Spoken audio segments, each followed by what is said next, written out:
This is the way. What is up, everybody, and welcome back to This is the Waypoint, the one show here on Shared Screens where we talk all things Star Wars, and today we're talking Mandalorian Season 3, Episode 2, Chapter 18, The Mines of Mandalore. I'm joined by Alec, Jordan, Jim Tasty. How are we doing today, guys? Doing pretty good. Pretty good.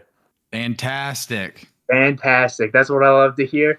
And young Christopher Rumblepack stuck in the Mines of Mandalore, having the blood just sucked straight out of him, unfortunately, so he's not here today. As always, though, this is our spoiler discussion, so if you haven't seen the episode, get the hell out now. What are you even doing here? Come on. Top level thoughts. I want to hear them. Jim Tasty, I want to start with you this week. What did you think about this here episode? So I don't want to say I was down on last week's episode, but I was just like concerned that we were gonna go on side quest and meander and but oh my gosh, bro, they went straight to the Mines of Mandalore already. I was like, dude, I thought this was gonna be the finale.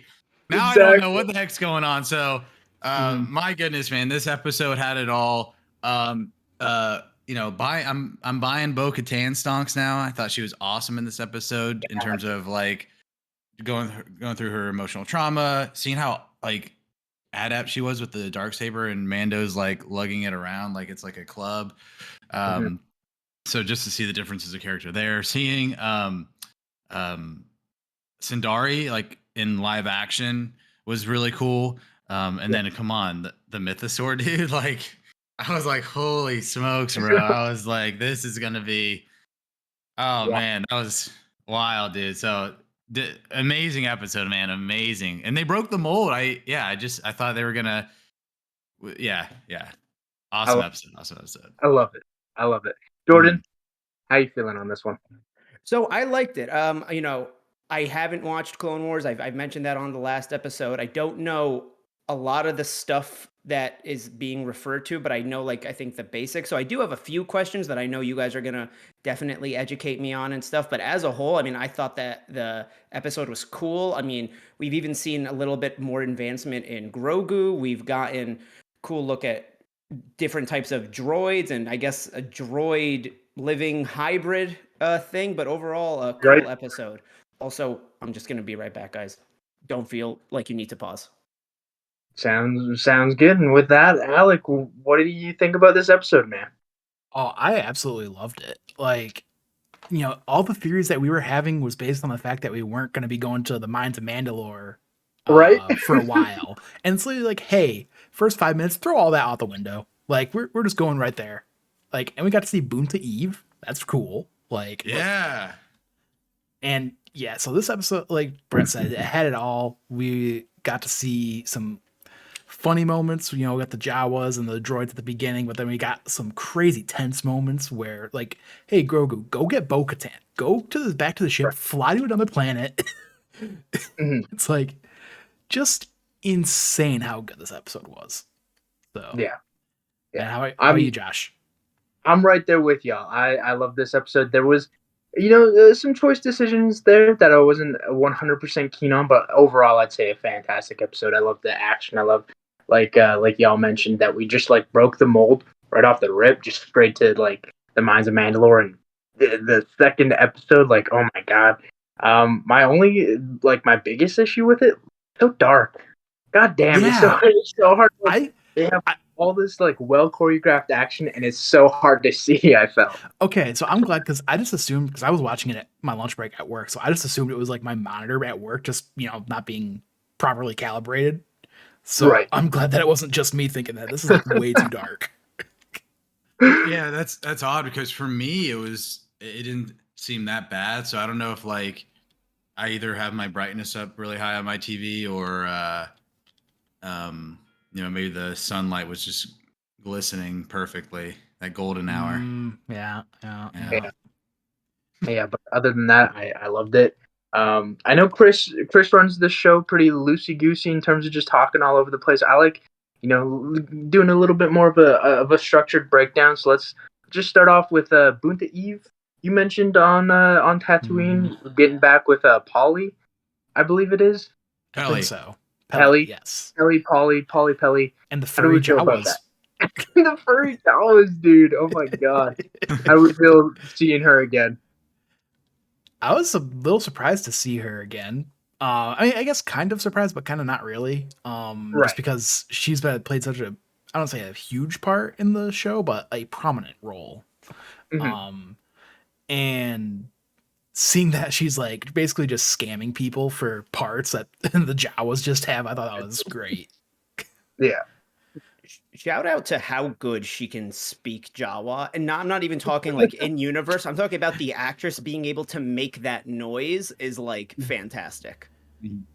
Yeah, incredible. Mhm. I just rewatched Book of Boba Fett. You see her like get her tooth knocked out, and that shout out to the fact that it's still just gone. It's so Yeah. lost at that. I mean, she That's not bothered, surprising. No dentist on Tatooine. right? I was gonna say go to the mod squad and get like a drill tooth or something, you know. The Star Wars Right. equivalent of the Power Rangers. Mhm. Yeah. Instead of what's it called? Instead of like a gold tooth, they just have like a little tiny small blaster thing. Yeah, yeah. And then it's similar to kind of like the bait and switch they had with the Last Jedi, where you like hear the rumbling of those little horse things, and you think it's maybe pod racers. You're hoping it's pod racers on Canto Bite. I was hoping to get some pod racers here. All right, Mhm. we just saw the race from the top down. Here- Like, give it to me. I have an issue with okay, because with Star Wars, everyone wants to put their own spin on it, so they invent like the new kind of racing, and that's fine. But like, it's like if like you're like doing like a story in America, and they like come up with like some other version of football, and you're like, Yeah, I'm like, just show Mhm. football, just show Right. it. Yeah. That's Yeah. that's the biggest one. Like, Mhm. and the Boonty Classic, like, come on. I guess that was the day before, so maybe True. Sebulba's still the champ 40 years running. But So that was one of my questions. Is what is it Bunta or Punta? Boonta with a B. Okay. Boonta. I don't know what the actual celebration is. I For know it's not the- Christmas because Christmas is Life Day. right. Boonta's Eve is one of the 3 holidays established to commemorate the victories of the Hutts against the Parliament of Moorland and Zim the Despot. Wait, is this Legends? Oh, that's Legends. Okay, so it's like a Tatooine only type of holiday. Annual holiday. Honor the rise of Boonta, Histilik, Shadru, to godhood. I'm assuming that's a hut. Yeah. Probably. Basically, it's just, hey, this hut was awesome. We Mhm. love him. Interesting. Basically. Yeah. Yeah, and I felt it was like a little less egregious with the Last Jedi because we're on a whole different planet, but it's like Mhm. we're already on, dude. Just We're like in the same just place. come here. Although, I Right. do. It was so Star Wars to see them racing through like the streets of the city. Yeah, Like, that's Yeah. true. like why would you do like someone's walking through the through the city and they just get clipped by like one of the speeders? Probably, Like, yeah. it reminded me too of Shadows of the Empire, because you do Mhm. have to like chase these gangsters through the city Right. on speeder Yeah. bikes.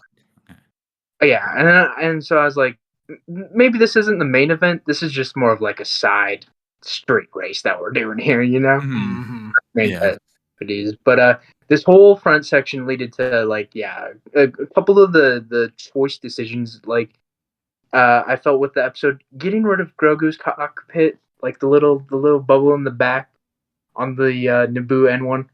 Mhm. Come on, we literally just got that. Yeah. Take it away so fast, and Just to not sell only more that, merchandise. This I is- wasn't too mad because Grogu was snuggling with Din anyways, so right. now I there's get no super or like it's just boom. It's But happening. if Mm-hmm. the it's an R4 unit, right? R5. R5. R5. If the R5 unit's going to be with him like more often than not now, it is kind of one of those things where he might have to like, I know the N1 Starfighter is cool, but he might need a little bit of a bigger ship because I'm also still not used to him. Like when they pan to him in the ship and he's in this tiny little cockpit, I'm like, come on, man, give us all that room, that cargo space. I That love like it. I can live in this type of car. But I it's a think ship. I think having a smaller ship also signifies that like the days of bounty hunting are kind of like gone. You know, he's found more of like a higher purpose in the universe, right? Him and Grogu there. So him not like immediately going back to a Razor Crest where he can store all these like bodies and stuff like that. Like I understand, but those shots. Watching Book of Boba Fett again, let me tell you, all the stuff in the cockpit is just like all those tight close-up shots.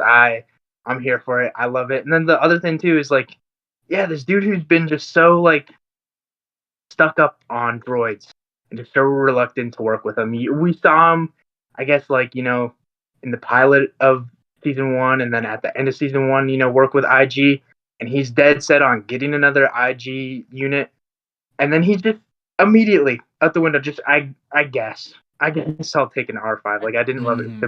Backing down. I was gonna say I think it's twofold. Where one, it shows, again, just the furthering of that arc of his character of trusting droids, right?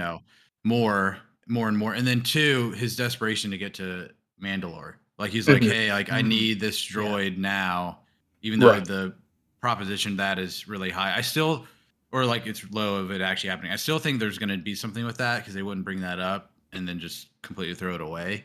Right. And then further going through like the desperation of like accepting the help from R5, which love him, but he's not as capable as IG, right? But he's like, hey, I'll take you and we'll figure this out. Big C-3PO energy from R5. Just like a little scaredy cat, Yeah, 100%. Which then this cleaned up real well, right?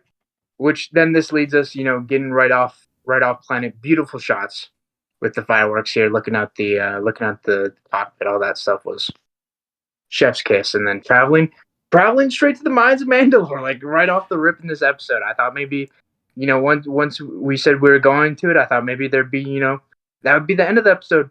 Not the case. Immediately there, I'd reveal about everything that happened here.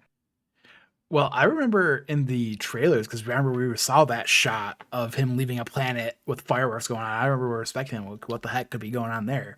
Who would have thought it would have been Boonta Eve? Yeah, yeah, right. No kidding. He traveled back in time, and he was flying past Endor during Return of the Jedi. Right. The celebration, yeah. And then whatever these creatures are, jump them. I love just the weight of the Darksaber still. It almost, I feel like he's not really practicing with it. He's kind of reluctant to do it, reluctant to like be the leader. And so it's like almost like this is like for emergency use only type beat with the Darksaber. And so I'm here for all that. I love the action in terms of him just trying to take on all these dudes. Why is it so heavy? They explain it in Book of Boba Fett, I thought. And I don't remember. Yeah, it's go for it, Bret. Okay, it's basically like his attunement with like himself and his purpose. So because he's so at war within himself right now, in terms of he is like blindly following this creed, he's like so desperate to fulfill this atonement. Like he's not at core with himself. You got to think like Luke Skywalker in episode 4, or Rey in episode 7, where they kind of like center themselves and then they perform some like incredible feat, right? So he's not, and he's, I don't think he's force sensitive, but like again, the force is in everyone. So, but he's just not centered within himself.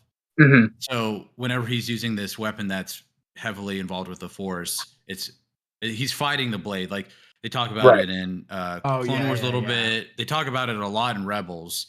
And then they talk about it a little bit in like Book of Boba Fett and stuff. And so he's just at war with himself right now. And that's why it's so heavy to use. When you see, and again, Bo-Katan way more of a trained fighter, especially with the Darksaber since she had it before. And she's more at peace with herself probably, even though she is going through some stuff. But that's basically it. But yeah.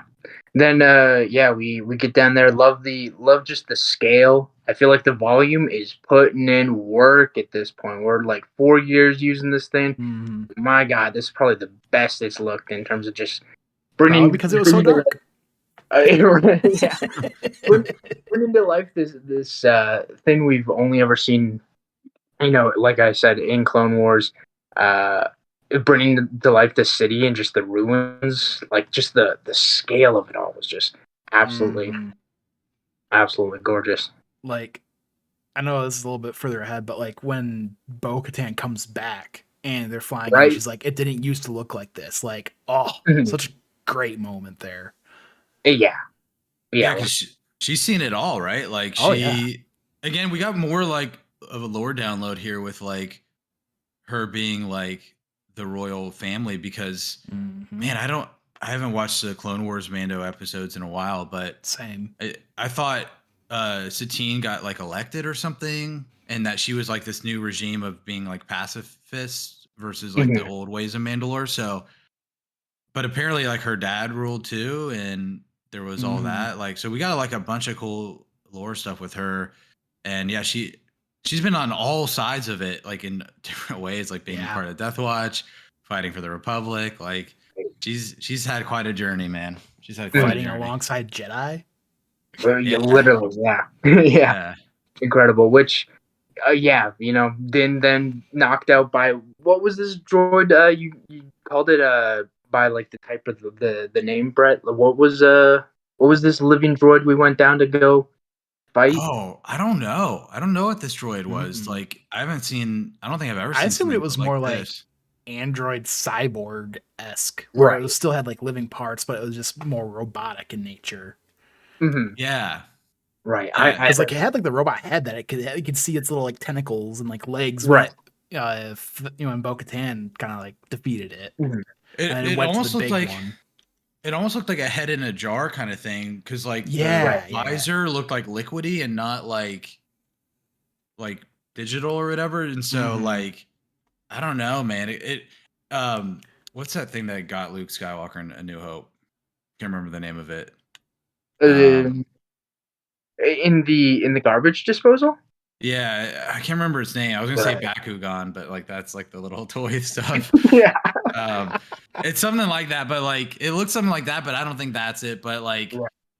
is it like a Mandalorian or like some other Imperial or something that like got Deformed in the blast. No, I like Grievous a little bit and like kind of put into this like robotic android Potentially. form.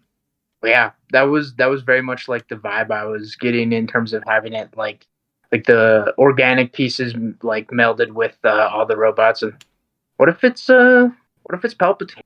You know, I'm gonna toss that out, Dude, out there. It's early onset clone Palpatine. I think it is, man. I think you're right, dude. Because of course, think about this. Right. Moff Gideon, the Imperial Remnant. Hmm. They love some irony, and so building and reviving the Emperor in Mandalore, where they destroyed their home. Right. It's perfect, bro. It's Yeah. perfect. And Yeah. this is why it's down there trying to suck out all the blood of the Mandalores, some of the strongest blood in the galaxy, honestly. Yeah. Mhm. Which And you I have feel like the Mandalorian, not just anyone. right The the Mandalorian. the Mandalorian, which it got away, right? Like I think like once Bo-Katan defeated it, like the head popped out and just kind of like Well, no, because then it went get to out of the the way. big robot, Right. and then she like sliced it in half. But I don't think we saw it go anywhere after that. So I'm just assuming it got split in half when she just Yeah, dragged the dark saber. when she comes back to fight it, which yeah, I love Din getting captured here, sending Grogu out, which I love seeing just how capable he is. All the Mhm. flips and stuff he's doing out here, the little Got some Dude, pops. the flips are so like adorable, man. They're I like love him. it's like Because he goes again, like 10 feet, so it's not just like his like proportional body size. He's just like halfway across the room. Yeah, the comparisons are obvious, but yeah, I think of like Yoda and stuff, like flipping Mhm. around too. Yeah. right. Yeah, 100%. Which then, yeah, he goes to get Bo-Katan, and just like we said, the way she fought, and again, those like theories we all had last week, where I was like, she's straight up just gonna be like the antagonist to this season. Like she's got nothing left to lose, but she's like, at least They're so far, homies. she's still an ally. Yeah, I could see them building her up and like endearing us to her, and then twisting it. right. Because we did also Yeah. get that like line from the trailer of like you thought your dad was the only like Mandalorian, so like getting that out of the way early too. I'm like, oh my god, Like, we're did we have everything from the trailers? Like aside from like I that think, shot with him, Din, and the other Mandalorians. I think that's aside from the major that, thing. I think like the drop ship where we see all the Mandalorians like Oh yeah. coming down, and then all the stuff on Coruscant and the stuff with the scientists is like I think what's remaining, but yeah, we got a lot more trailer shots all in this section here, and yeah, I think Brett, you put it perfectly. Bo-Katan stock going way up, dude. He's holding it down. Mm-hmm. So there was something that Bo-Katan said that I want you guys maybe to clarify for me. Go for it. I thought Mandalore got fucked up during Clone Wars. So, do you want to take this, Josh, since I took the last one? You go for it. So it's gotten jacked up multiple times. Oh, fantastic. Okay. Yep. So, again, I can't remember if it was like right before the Clone Wars or if it was 1,000 years before, but during the Mandalorian Civil War. But like the Jedi / Republic and the Mandalorians were at war. The Jedi / Republic like glassed the city, and that's why it was all like. If you ever look at like the Mandalorian episodes from Clone Wars or Rebels, like they have those like bubble cities, and then everything else is like desert and sand, right? Right.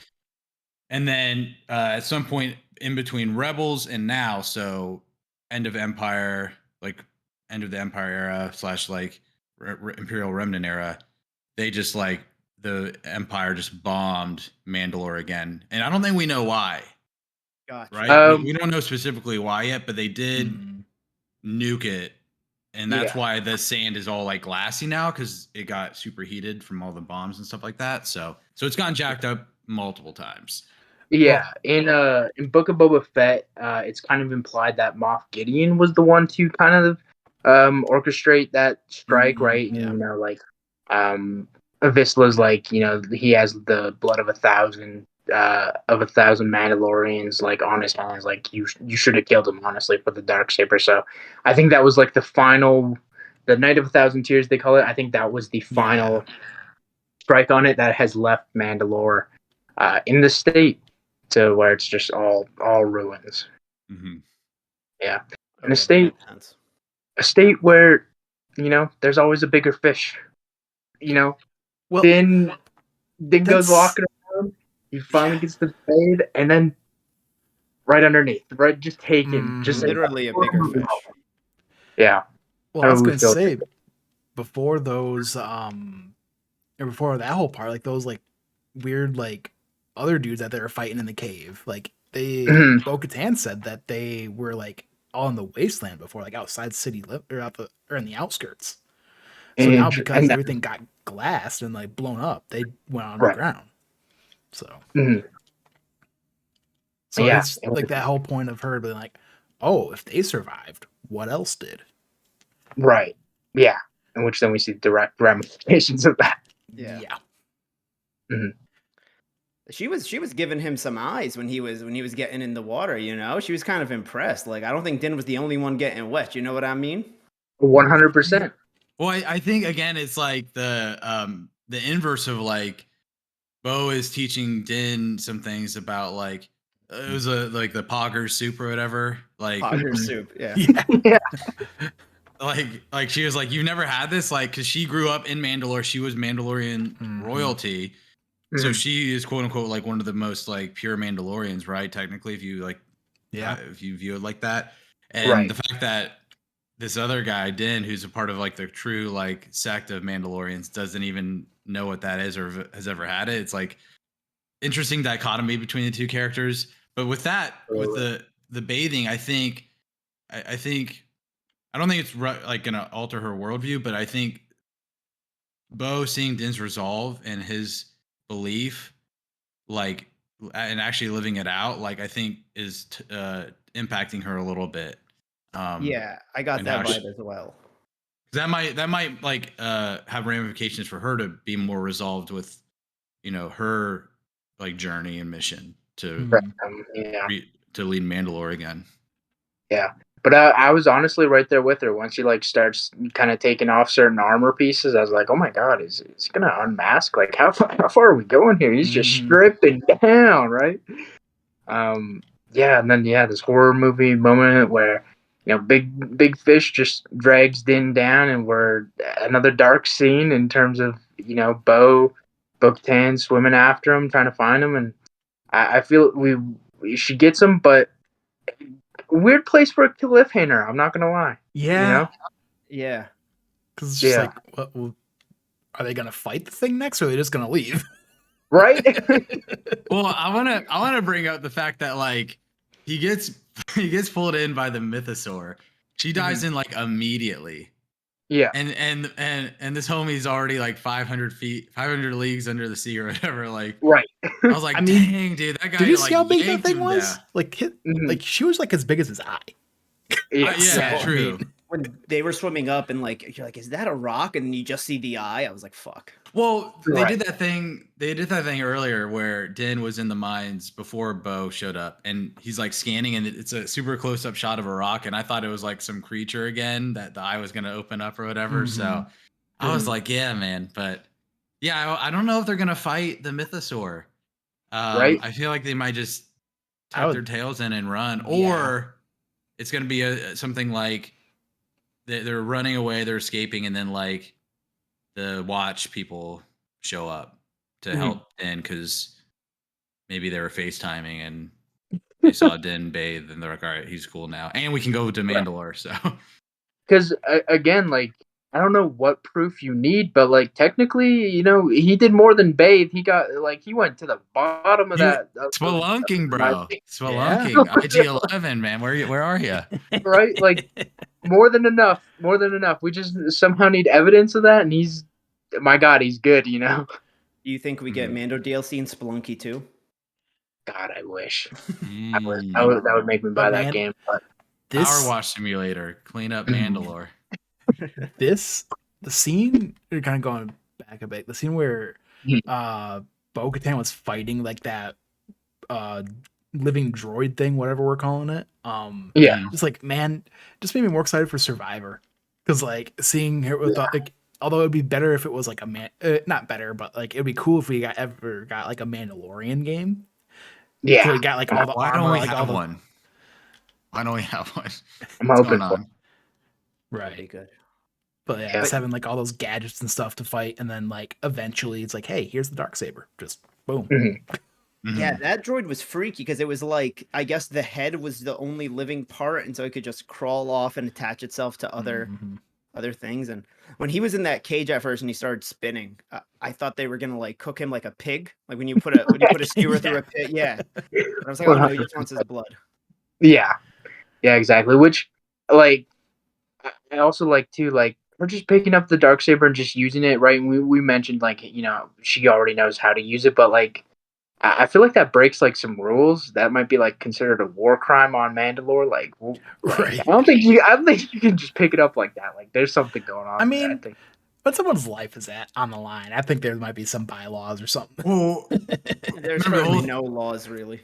The whole thing is she needs to win it in combat. So right, she got gifted the saber, like someone handed it to her in Rebels. So see, Din had it when he went and took the bath in the living water, or went in the living water because he put it down. He picked it up. Yeah. So she knows she wouldn't get any legitimacy if she kept it. Yeah. Yeah, and they like made a point to show like he took it back. Oh yeah, because they knew people like us would be like going nuts. Absolutely, Studying fucking frame by frame.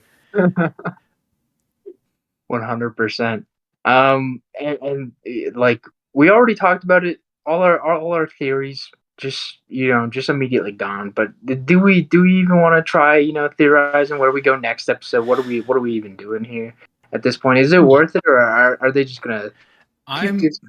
I'm with you on the Palpatine or Snoke, maybe. That was Snoke. Right. Beta 2.0 or whatever. I don't know. Interesting. It maybe finds its way into the the N1 starfighter. It gets to Coruscant where it meets up with the scientist dude, because we know that's, two of the trailer shots still left, right? Takes it to the Snoke factory, where we're cooking. It's it's Dianoga. That's what the little trash compactor swamp thing was. okay. It just came to me. It just popped in my head. So. Mhm. But yeah, do we spend the majority of the next episode, just getting out the mines, fighting this thing? What are we doing? My only prediction is I think Grogu will say his first word in the next episode. He kind of talked in this episode, didn't he? He said He kind something. of babbled. He says something. I don't know what the Yoda language is called, but I think that was more just I can't remember, blanking on her name, but at the beginning, Ellie.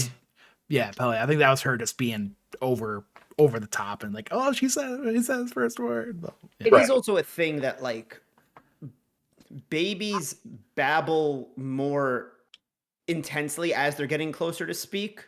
Mm-hmm. Does that make sense? Mm-hmm. Yeah, like as kids are getting to that point, like they'll start making closer and closer words. So, like I think he got close here. Are we gonna go ahead? Sorry. I was just saying he's getting close. Yeah, absolutely. Now, do you think because he's grown up around all these people that talk regularly that we're just going to get him talking in normal senses, or you think he'll do the Yoda thing where he switches the order? Oh, well, he's gonna talk normal, because like I think it's been pretty much confirmed that Yoda does that because of his master. Right. Yeah, I see that. And okay, I thought Yoda did it as like a language barrier thing. I'm sorry, that's space racist. Because Yaddle. Yaddle. Yeah. In the Diary of Dooku. So. Dude, are we gonna lose our minds when Grogu speaks? I think so. I think it'll be I think it'll be sentimental. It'll be him saying like dad or dada or something like that, and it is gonna be the helmet off moment of the season when we like lifts the helmet up to take one last look at him, before giving him to Luke. Season 2. This moment is gonna hit like that. We are all gonna be dying when he says that, and it is just gonna confirm that bond, Mm-hmm. Yeah, I wonder if it's gonna be like the whole Grogu thing, where like a lot of people didn't like it initially, but then I think most people warmed up to it. But then they'll keep like they did it in the last, or they did in the Book of Boba Fett, and then they did in this season already, where everyone's like, "Wait, what? That's his name?" Like, I don't know, right? like tongue-in-cheek jokes, Yeah. And I know like Grogu wasn't the name was like made fun of a lot, not fully well received, but I've actually, and it's not that people's opinions on things actually dictate what happens, but some people being like, could we get him to start talking, because it can't just be like the cowboy and the baby forever. Yeah. I think that's honestly probably the safest prediction we have for season 3, where we'll go for I'm just debating now. It's like, I know we saw Din with some other Mandalorians, like back kind of on that spot where we saw the people with the Creed at the beginning. Right. But I'm just wondering, does he join more Bo-Katan's side now? Now that they're kind of seeing a bit more eye to eye, like she knows that Mandalore is safe. So interesting. You got to look at it something to ponder. Like Bo went and helped, and his covert like left him all alone. Yeah. So solidarity and loyalty. The way. Mm-hmm. I know last week I said that that was one of the things I really wanted to see from Din, was him kind of move away from what is being told to us as like the more extreme side of these Mandalorians. But something in this episode that kind of annoyed me, and I say annoyed loosely, like he's not hurting anyone, and yet she still kind of like mocks him. And the way I view it is like people that are more strict, that follow more strict sects of certain religions, like how you have like, and I'm not even going to like the idea of like fundamentalists, but like you have Orthodox Christians, you have Catholics, or you have Reformed Jews, you have Hasidic Jews, and like they're not hurting anyone, but they choose to take things more literally or do things more in depth. That's on them. But it does seem like that group might be fundamentalist, and she's like, "Hey, buddy, like, let's not." Mhm. Yeah. We can just go hang out with Boba Fett, and just Yeah. chill with them, and talk to Banks, and just hang out. I Yeah. do wonder how much of whether or not he leaves that group is dependent on, like, Pedro Pascal's schedule, with them being like, well, because one of the things that I think he loves about this and slash makes them easier for them to be like, "Hey, we have Pedro's," that he just has to go in and record lines. He doesn't have to Right. do too much of the body acting. He doesn't have to be on set every day. Yeah. Mhm. Yeah. Feel that. Any last words, thoughts on this episode before we wrap it up? We got it. Huh? No. Amazing episode, man. Yeah. Amazing episode. I Yeah.